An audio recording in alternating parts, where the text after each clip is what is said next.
You are looking at Julian's pronunciation guide, where we look at how to pronounce better some of the most mispronounced words in the world, like this other curious word. But how do you say what you're looking for today? We are looking at how to pronounce these words, as well as how to say more confusing vocabulary that many mispronounce in English, so make sure to stay tuned to the channel. In British English, they say it as intubation, stress on the first syllable, more of a tu sound in British English.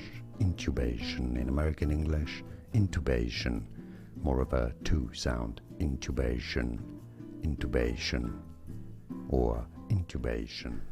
Here are more videos on how to pronounce more confusing words and names too many mispronounced. Like this video if you found it useful. I appreciate your support. I'll see you soon and thanks for watching.